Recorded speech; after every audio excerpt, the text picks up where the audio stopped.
Brain Talks Podcast, eu tô aqui com o Dr. Giovanni Mício. Legal, bom te receber, bem, viu? O prazer é todo meu, cara. De forma muito entusiasmada que a gente está aqui, porque primeiro que eu admiro ele como pessoa, como profissional, o trabalho que ele faz é super importante para a totalidade da gente como ser humano, como sociedade, independente do que a gente faça, porque é cabeça, é cuidar da mente, o que é a coisa mais preciosa que a gente tem. O Brain Talks Podcast, ele já palestrou no Brain Talks, foi no último, né? Foi no último. Antes desse agora que aconteceu, você palestrou quando a gente voltou para o presencial. Exatamente. Foi muito legal a palestra, só elogios, e o tema é muito interessante. O objetivo nosso do podcast, como você sabe, é levar a neurociência ao alcance de todos de forma mais simples, mais acessível, mais descomplicada e de forma aplicada ao máximo possível, né? Porque a gente transformar todo esse assunto em aplicação. Ou seja, conhecimento e aplicação. Então, obrigado pelo seu tempo, obrigado por você estar aqui, e a ideia é a gente bater um papo sobre o teu tema. Mas antes disso, eu não quero te apresentar, eu quero que você se apresente, eu acho que você vai fazer isso melhor do que eu. Pô, mas isso é sempre difícil, a gente falar de nós mesmos. Bom, eu sou Giovanni Mício, sou médico, psiquiatra, sempre tive uma curiosidade genuína, né? O que me levou a ser psiquiatra foi essa curiosidade pela mente. O entendimento do que é a mente pra gente. A realidade, né? Porque é muito... não é tangível, né? Isso é o que é interessante, né? Então, para chegar até aqui, eu passei estudando um pouco de filosofia, um pouco de psicologia, de psicanálise, e aí na faculdade de medicina, então, eu resolvi seguir pro lado da psiquiatria. E hoje eu tento empreender também na área da psiquiatria com a Mentalme. A Mentalme é um projeto, eu sou super fã, mesmo porque eu experimentei ela, né? Mas acho que essa tua sacada, para ficar registrado, né? A gente se conheceu num curso de empreendedorismo que foi do Canvas em 2012. Né? Então, final de semana a gente passou estudando, foi quando a gente estava na mesma mesa de trabalho e eu não via psiquiatra com a visão que você já tinha em 2012. A gente está falando de 10 anos atrás. E que é um caminho sem volta, que é usar a tecnologia a favor do que você faz. Isso, a Mentalme é uma empresa, uma startup que pretende melhorar a assertividade das avaliações dos tratamentos em saúde mental. A gente usa um aplicativo que ajuda a coletar informações para que os médicos possam entregar melhores tratamentos para os pacientes. E não só isso, né? Dentro do nosso projeto também, a gente tem uma coisa que é fundamental para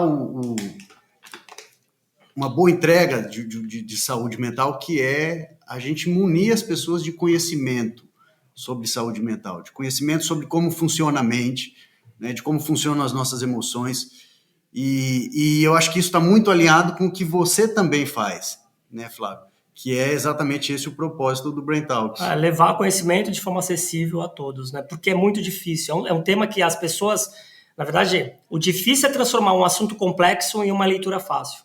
Isso é difícil. Eu acho que e ter pessoas como você, os palestrantes e o próprio evento que tem essa causa. Vamos pegar esse assunto, né? Que a gente vai falar aqui sobre o cérebro social, sobre emoção, somos sistemas emocionais, e falar, o que pode as pessoas tornar isso entendível e aplicável, né? Uhum.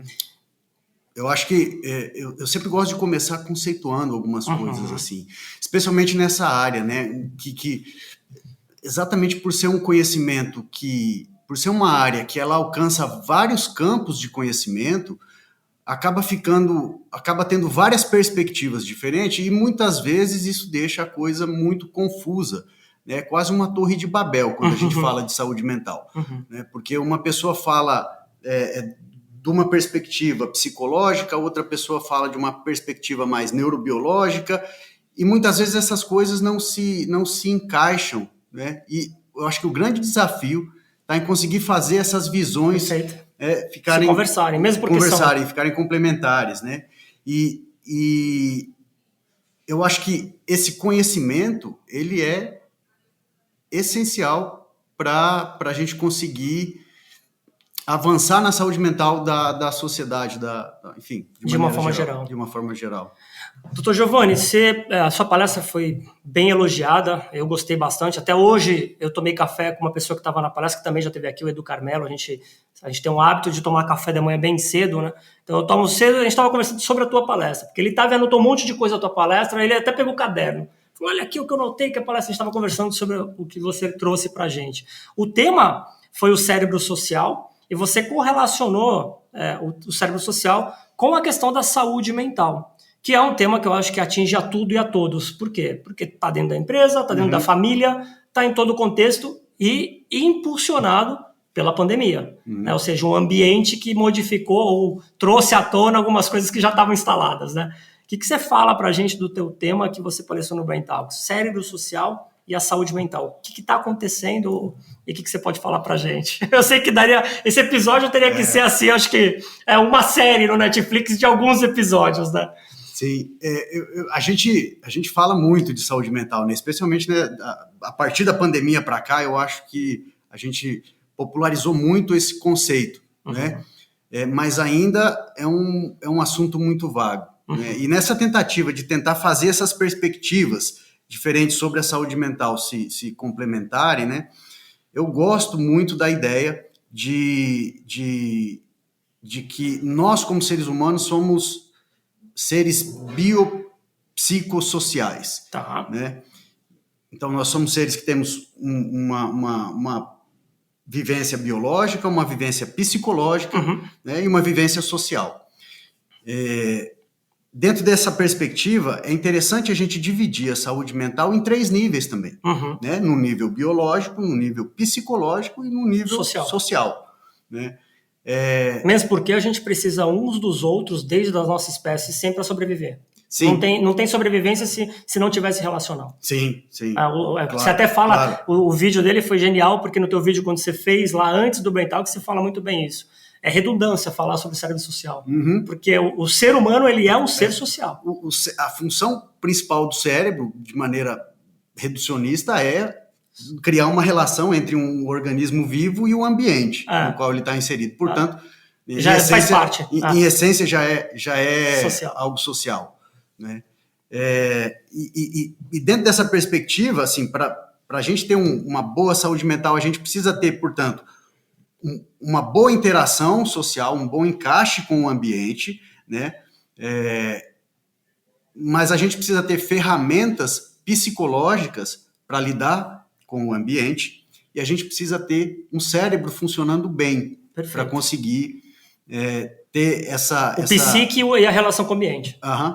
Isso aí, o físico, psicológico, e isso é muito confuso, assim, né? O que é biológico, o que é psicológico, o que é social, né? E é legal a gente separar essas coisas, realmente, porque, assim, o biológico é o que trata das funções mais básicas do corpo, né? Daquilo que a gente sente, ou daquilo que a gente faz, por exemplo, o nosso comportamento, o nosso sono, as nossas emoções, né? Essas coisas, esse funcionamento biológico do sistema nervoso é a base aonde um ser humano vai construir as suas ferramentas para lidar com o social, para lidar com tudo que exige do social, com a interação dele com o ambiente. Tá. E essa parte aqui é a parte psicológica, né? São as ferramentas, é o padrão de funcionamento, o padrão de interação que essa pessoa cria, que ela constrói ao longo da vida para lidar com o ambiente, para lidar com o mundo. E o social é exatamente as demandas que o ambiente coloca para a gente. Né? Então, a gente consegue, eventualmente, manejar o ambiente para que a gente tenha menos demandas prejudiciais e que a gente tenha mais demandas satisfatórias que nos façam crescer. Né? Dentro dessa perspectiva, é legal a gente entender o cérebro, então, como qualquer outro órgão do corpo. Né? Acho que, se eu não me engano, acho que eu até falei isso na palestra, né? Talvez esteja repetindo aqui as coisas da palestra, mas é legal a gente entender o cérebro como um músculo. Né? O músculo, ele precisa de estresse para ficar forte, para crescer.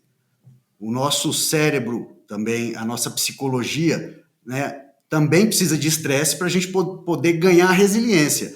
Né? Só que essa quantidade de estresse, ela tem que ser uma quantidade que a gente esteja adaptado a lidar, ou um limiar logo acima. Né? Se a gente passa por um estresse muito maior do que aquele que a gente está adaptado a lidar, a gente adoece. Sim. Né? Altera o funcionamento biológico. Uhum. Né? E aí isso entra num círculo vicioso, como qualquer doença, de uma piora progressiva, que impede a adaptação ao ambiente, que impede a adaptação ao problema. Né? E é muito interessante, esses três, eu gosto muito também de começar pelo conceito, transitar o que está acontecendo e ir para as ações que podem, pelo menos, ampliar a consciência das pessoas de forma que elas melhorem esses três estágios, né? Esses três pontos. Quando a gente pensa do primeiro, que é o estágio biológico, né? E aí a gente sabe que o cérebro ele responde a estímulos do ambiente e internamente do corpo. Uhum. Então é um conjunto desses dois estímulos que vem. Ele está o tempo todo pegando do ambiente, perifericamente, pelos órgãos de sentido, enfim, e do corpo. A gente percebe, Dr. Giovanni, que melhorou um pouco do ponto de vista informacional que existe uma bioquímica alimentar. Tem vários livros que falam a saúde da tua vida começa na cozinha. Né, que falam o que a gente come ele sintetiza muito rápido. Estou falando de um só elemento, é lógico que tem vários outros, mas bioquimicamente falando, a gente teve uma evolução na nossa cadeia de alimento, até no livro do Harari ele fala muito isso, no Sapiens ele fala, a gente sai de caçadores para coletores, né? E quando chega o trigo, se a gente pensar do ponto de vista da alimentação, né, ali já começa o grande problema, ou não, mas o grande problema é do ponto de vista da bioquímica. Porque, embora tenha um aumento de consciência do que a gente ingere, ainda a população é movida por um monte de lixo que a gente coloca dentro do corpo. Processados aí, né? Então, não sei se a minha leitura está fácil. Sim, certo. Sim, claro. Tanto a alimentação quanto uma outra coisa na sociedade moderna, que é a desregulação de ritmo biológico. Perfeito. Né? Que envolve o sono. Exatamente, que envolve o sono. Né? Assim como para uma pessoa que tem um risco de diabetes, né? Não desenvolver diabetes, ela precisa comer corretamente. Né? Ela não pode ficar comendo doce, não vai ficar tomando Coca-Cola, né? Porque senão ela vai exaurir o pâncreas e vai desenvolver um quadro de diabetes. Da mesma maneira, uma pessoa em risco de depressão ou em risco de ansiedade, de transtornos de ansiedade, de pânico ou de qualquer problema de saúde mental, ela precisa ter um ritmo biológico preservado para prevenir isso. A alimentação também é importante, mas especialmente o ritmo, o ciclo de sono-vigília, ele tem que estar preservado. Tá. E aí, assim, existem algumas confusões hoje, né? Porque, veja, muita gente às vezes acha que é mais noturno. Né? Não, eu funciono melhor à noite porque eu trabalho melhor de madrugada. Né? Então, criou-se uma narrativa, uma história, uma ideia, principalmente na imprensa leiga, né, de que existem tipos diferentes de ritmos. O que é uma absoluta inverdade, porque a gente tem um ciclo circadiano do cérebro. Exatamente, em verdade. Nós como seres humanos, a evolução... A programação, há 300 mil anos exatamente, é para a gente ficar acordado de dia e dormir à noite. Senão você tinha visão de ultra... lógico. A gente ia desenvolver uma visão do Batman, com o aparelho Batman, né? Então, se você se sente melhor trabalhando à noite, ou se você acha que meu ritmo é à noite, é porque ele está desregulado, né? Tem alguma coisa que não está funcionando bem. Isso é genial que você está falando. E foram criados vários mitos e verdades com relação ao cérebro. A gente já começa por aí para vários mitos, né? O do percentual, tem vários. E isso é tão legal porque a Science, eu tenho essa revista que na verdade é um conjunto de artigos que virou uma revista que ele mostra 24 horas o que de fato acontece no nosso cérebro. Até uma capa branca que fala da parte de dia e uma capa preta que fala da parte quando começa a escurecer até amanhecer. O que teu cérebro está acontecendo no teu cérebro? E nesse ciclo circadiano, vários estudos muito interessantes que ele fala qual é a melhor hora para você pensar em fazer uma atividade física, que por incrível que pareça é às 3 da tarde. E ele tem uma explicação o porquê às 3 da tarde. Porque tem gente que fala, não, atividade... Tem vários determinismos, né? Eu não gosto de determinismo, eu gosto de ciência. E a verdade, a medicina é uma verdade transitória, não absoluta. Ou seja, você vai fazer um estudo, vão avançar as coisas que o que se sabia, de repente, pode saber de uma forma diferente. E eu gosto muito disso. E esse ponto que você falou. Quando a gente pensa nessa exigência do mundo hoje, que é extremamente tecnológico, que as pessoas estão totalmente descontroladas desse ponto de vista, e você pensa que a gente é o mesmo cérebro de 300 mil anos, ou seja, a gente é um sapiens num contexto que está totalmente... É isso que está causando um aumento dessa fragilidade emocional, depressão, as doenças psíquicas estão aumentando, insônia. Aliás, eu sou paciente teu, insônia, né? Tô tratando. Então, assim, como que você vê isso, essa questão de que, olha, a gente tem que entender como que é o nosso cérebro funciona em toda a perspectiva para tomar melhores decisões e repensar algumas coisas que a gente faz. Como que você vê essa... Cara, eu acho Porque que as empresas estão adoecendo. Sim, eu acho que são... Aliás, as pessoas, né, que estão nas empresas. Exato. Mas eu acho que são vários os fatores que estão relacionados a isso, assim, e seria muita ingenuidade a gente tentar reduzir isso a uma única coisa, sabe? Eu acho que tem essa questão do ritmo biológico atualmente, mas tem outras demandas, né? Novamente, entendendo o nosso cérebro como um músculo, veja, né? Se você vai na academia e pega, e você... é uma pessoa que não costuma praticar atividade física, e você chega lá e pega um peso de 20 quilos para fazer 40 repetições, você vai se machucar, né? Você vai lesionar o músculo. É diferente de se você for um Schwarzenegger, um bodybuilder, né? Você consegue pegar esse peso, né? Então, é uma adaptação que você criou ao longo do tempo. E as demandas que o ambiente coloca para a gente funcionam da mesma maneira. Perfeito. Né? Então, existe essa construção dessa resiliência, ela tem influência cultural, né? Então a cultura hoje, ela dificulta muito, eu não vou me aprofundar muito nisso, mas algumas ideias que a gente tem hoje na sociedade, elas diminuem a nossa resiliência ao estresse, né? Especialmente em crianças hoje e adolescentes. Elas estão muito mais vulneráveis, estão muito menos resilientes, aguentam muito menos estresse. E aí, claro, tem os aspectos biológicos daí, o sono, a alimentação, né?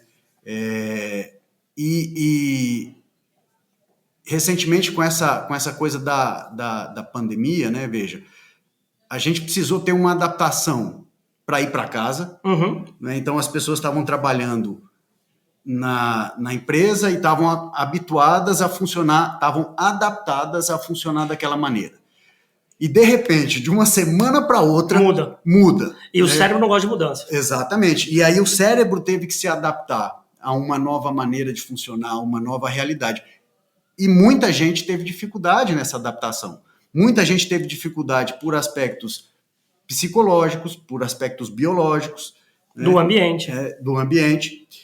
E agora, recentemente, a gente tem visto um outro problema, que é a gente se acostumou em casa daí. Né? Agora tem que voltar. Agora tem que voltar. Então, quem não pegava mais trânsito falou, putz, eu me adaptei, tá bom ficar em casa. Agora vai ter que pegar o trânsito. Agora precisa se adaptar de novo. E essa mudança, essa adaptação, ela é sofrida. Uma pergunta, ela é mais maléfica, com certeza, mas no ponto de vista de tempo, uma vez que você faz essas mudanças com o cérebro, impulsionada por uma demanda do ambiente, do que aconteceu com relação à pandemia, por exemplo, o vírus, ao longo do tempo, do período, ele vai se fortalecendo com isso ou não? Ele vai melhorando? O que eu quero dizer? Vem outro vírus, a gente já vai estar, se tiver que ouvir de novo voltar, a gente já vai ter, o cérebro das pessoas vão estar um pouco mais resilientes? Provavelmente sim. É o que eu imagino que isso aconteça, porque o cérebro já sabe como funcionar em uma determinada situação e ele consegue fazer esse shift, né? Ele consegue fazer essa mudança com um pouco menos de sofrimento. Essa adaptação ela acontece com menos custo para o cérebro. E, doutor Giovanni, quando a gente pensa, é muito difícil, né? O diagnóstico psiquiátrico ele é muito delicado, é muito difícil às vezes, precisa de uma série de mecanismos para isso, além não só da experiência do próprio psiquiatra. Como se existe, né? Mas quais são os sinais? Você falou também disso na palestra, né? Os sinais de que, eu não sei se existem escalas, né? Devem ter algumas escalas, eu sei, mas escalas que são sinais para você ficar atento. Putz, chegou nesse ponto é quando eu tenho que procurar uma ajuda. Até que ponto chega o momento da virada de que alguma coisa não tá correndo bem do ponto de vista psicológico, que eu tenho, isso seja com relação não só à depressão, mas burnout e outras doenças, e até porque não o estágio final, que seria o suicídio, mas assim, existe alguma escala que você fala, tem que ficar atento ao que está acontecendo para você procurar uma ajuda ou comunicar alguém? Porque o que eu vejo nas empresas, as empresas têm aumentado a ouvidoria com relação à mente, né, à saúde mental. Tem canais hoje em várias empresas que as pessoas... qual que é o ponto ali, se você... ou os pontos que você tem que ficar atento? Eu acho que essa é uma pergunta super interessante, Flávio. Exatamente assim, quando procurar ajuda e onde? Né? Eu acho que...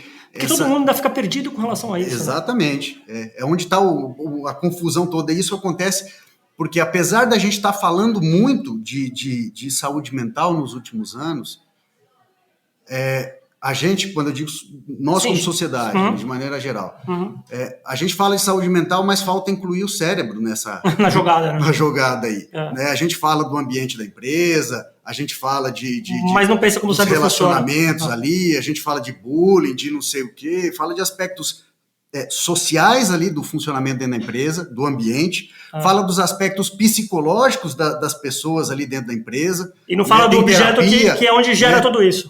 As empresas hoje têm terapia, tudo isso, mas não entra o biológico nessa conta aí. Né? Aí não fecha. Aí não fecha, exatamente. Né? E como é que você vai saber aonde procurar ajuda? É ver aonde é que está o problema. Então, se tem uma dificuldade, se uma pessoa identifica que o que ela tem é uma dificuldade em lidar com alguma coisa específica, com algum problema, né? Eu tenho um colega que eu tenho dificuldade em me relacionar, ou eu não tô afim de voltar a pegar trânsito para ir trabalhar, né? Esses são aspectos psicológicos. Tá nessa esfera entre o psicológico e o social e o ambiente, nessa relação entre as ferramentas que você tem para lidar com o ambiente e o ambiente, ok? Então, se é uma dificuldade limitada a isso, aqui a ajuda deve ser psicológica.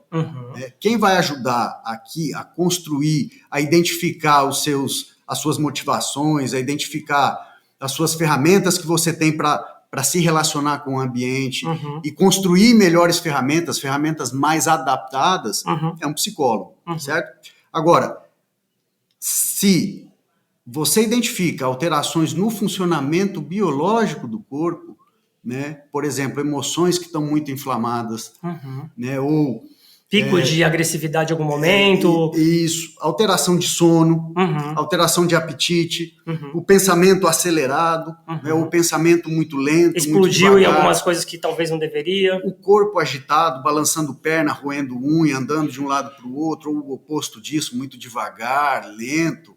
Né? Aí já é psiquiátrico. São alterações fisiológicas, aqui são alterações biológicas.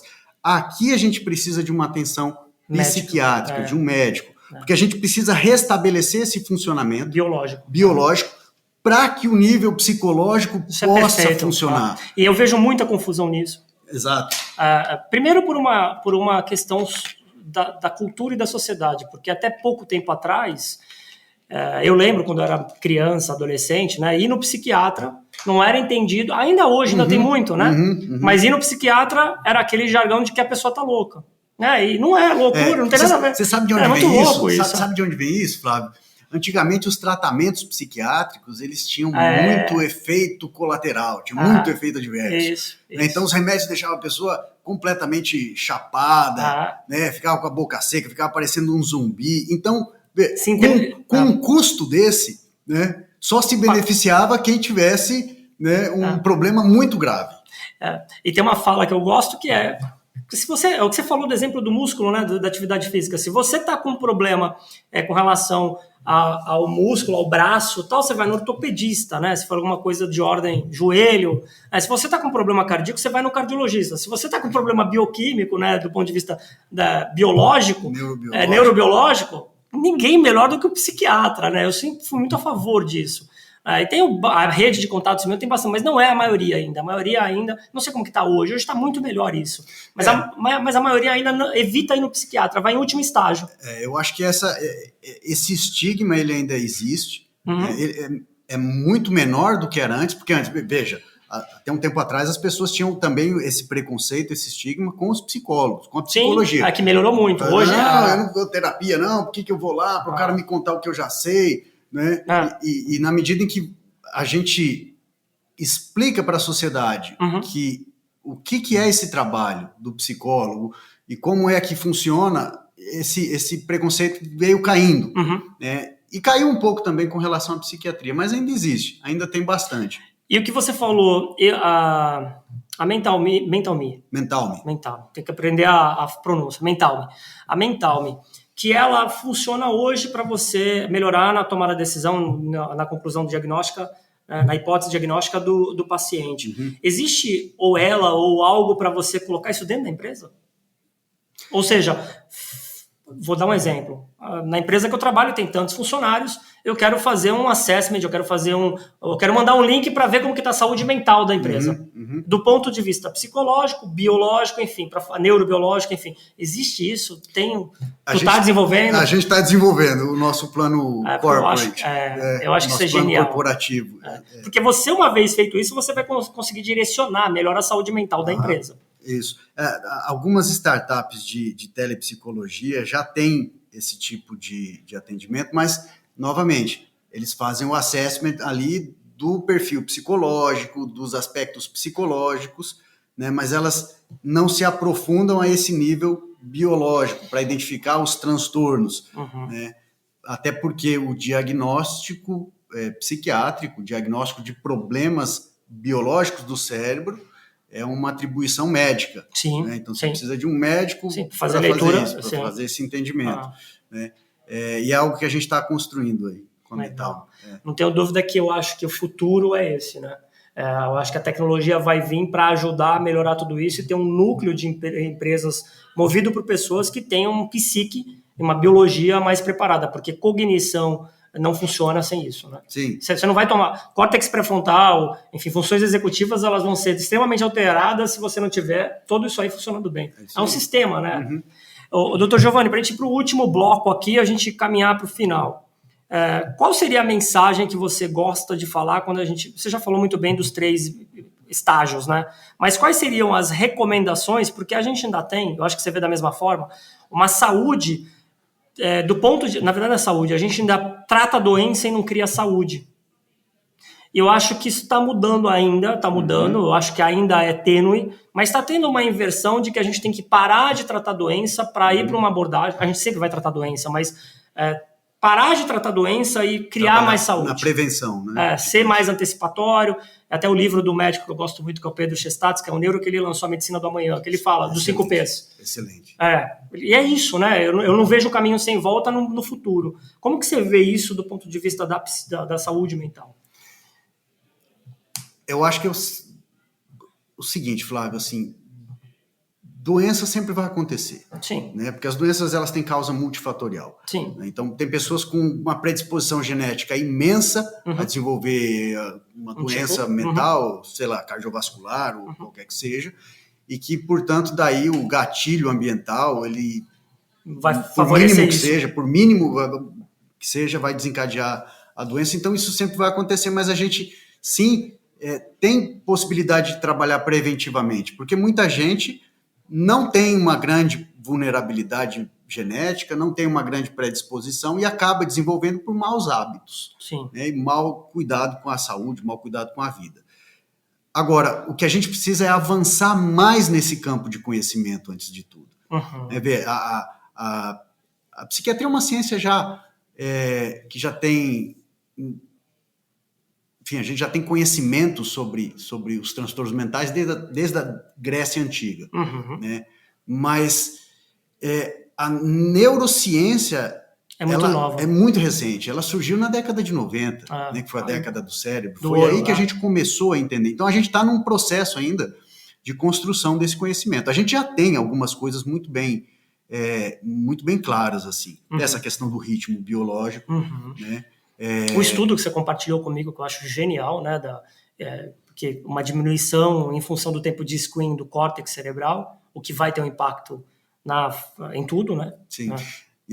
Tem até um estudo interessante, cara, de um colega meu, Dr. Diego Tavares, que é psiquiatra, pesquisador no Hospital das Clínicas, no GRUDA, um grupo de transtornos de humor, e ele avaliou uma alternativa de tratamento que é a estimulação magnética. Então, você faz um pulso magnético, né, no cérebro, em algumas regiões específicas, né, do córtex, para estimular essa região do cérebro. Ele queria usar, e isso já é usado como tratamento para depressão.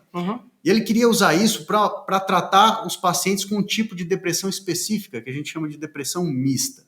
Né, que é uma depressão em que a pessoa não fica devagar, não fica lenta, ela fica uma depressão que a pessoa fica agitada, com pensamento acelerado e tudo isso. Então, em metade dos pacientes, ele aplicou a técnica de estimulação, e na outra metade, ele não aplicou nada, ele aplicou um placebo, né? Fazia de conta que estava aplicando e não aplicava. Né? E aí, qual foi a conclusão do estudo? Que não houve diferença entre quem aplicou a técnica e quem não aplicou. Ou seja, a técnica não funcionou para esse tipo de depressão. E que é o tipo de depressão em que o ritmo biológico está mais alterado. Esse tipo de depressão mista, uma característica é que o ritmo biológico fica alterado. E não houve diferença entre a técnica e o placebo, mas ambos os grupos melhoraram. Caramba, que loucura. Que loucura, né? E ele foi entender por quê. Mas por que melhorou? Não teve diferença e os dois melhoraram. O placebo também melhorou bastante. Por quê? Porque as pessoas tinham que acordar às 7 horas da manhã para ir lá aplicar Alterou o ritmo biológico. Alterou o ritmo biológico. Não alterou, né? Você regularizou o ritmo biológico. E isso proporcionou uma melhora para essas pessoas, né? Então, veja, assim, essa questão do ritmo, da gente conseguir entender como é que funciona quais são as nossas motivações, quais são os nossos valores. Mais uma vez o autoconhecimento, né? Sim, o autoconhecimento é fundamental para a gente poder criar ferramentas, né, para lidar melhor com as demandas do ambiente, da vida, do mundo. E o que você falou, né? Você falou há pouco tempo atrás agora com relação aos hábitos. Eu sempre falo, somos seres de hábitos. Eu sempre gosto de pegar um papel, eu sempre repenso isso, mas se a gente não tiver consciência dos hábitos que a gente tem, quais são os hábitos que são mais nocivos do que benéficos, ter muito claro. Então escreve todos os teus hábitos, né? Porque o conjunto de hábito, ele é um comportamento. E o comportamento é quem a gente é. Então se a gente não tiver essa divisão muito clara, né? E você não vai conseguir mudar, porque tem uma fala também que fala o seguinte, as pessoas acham que conseguem mudar, então, se você não mudar o ambiente, é muito difícil você mudar um hábito. Porque o ambiente é determinante num hábito. Então, e a gente conversou sobre isso. Eu, por exemplo, eu tenho muita dificuldade para dormir, eu tenho fragmentação do sono, eu estou melhorando, tal, mas se eu não mudar o ambiente, eu não vou conseguir mudar o hábito de dormir. Então, é fundamental o ambiente, me livrar de estímulos que vão fazer com que eu fique depois de determinada hora, fazer a minha respiração, enfim. Tem todo... Imagina um alcoólatra querendo parar de beber e passando todo dia na frente do bar onde estão os amigos. Tem que mudar o roteiro. Exato. Se ele não mudar o roteiro, ele vai beber. Uma hora ele vai encostar. Vai pegar na fragilidade e vai encostar. Muito bom. Então, Giovanni, para a gente encerrar, qual que é a mensagem final que você gostaria de deixar para quem está nos ouvindo e vendo agora, né? Porque agora, essa segunda temporada, vocês têm o imenso prazer de ouvir e de ver a gente. Qual que é a mensagem final sobre o tema, sobre saúde mental? Qual que é a tua perspectiva? Eu acho que a gente, novamente, assim, eu acho que a gente precisa incluir o cérebro dentro da discussão. Dentro da discussão, né? O cérebro ainda está fora, e a gente precisa colocar ele para dentro. E eu acho que esse, Flávio, é um grande trabalho que você propõe com o Brain Talks. Eu acho que esse trabalho ele é fundamental, ele é essencial para a gente melhorar a vida das pessoas. Enquanto a gente não tem como falar de saúde mental enquanto a gente não educar as pessoas sobre o que é a mente e o que o cérebro tem a ver com a mente, né, e como é que ele funciona e como que a mente funciona. Nesse sentido, eu queria te dar os parabéns também, deixar aqui registrado obrigado. Como final, os meus parabéns aí ao trabalho que você está fazendo. Valeu, obrigado. Gente, eu conversei com o Dr. Giovanni Mício, vocês vão ver aí, se quem quiser conhecer um pouquinho o trabalho dele, eu vou deixar os contatos, etc. E fica aqui o agradecimento a vocês que estão nos ouvindo, em especial ao Dr. Giovanni Mício, que veio aqui bater um papo com a gente. Obrigado. Obrigado, valeu.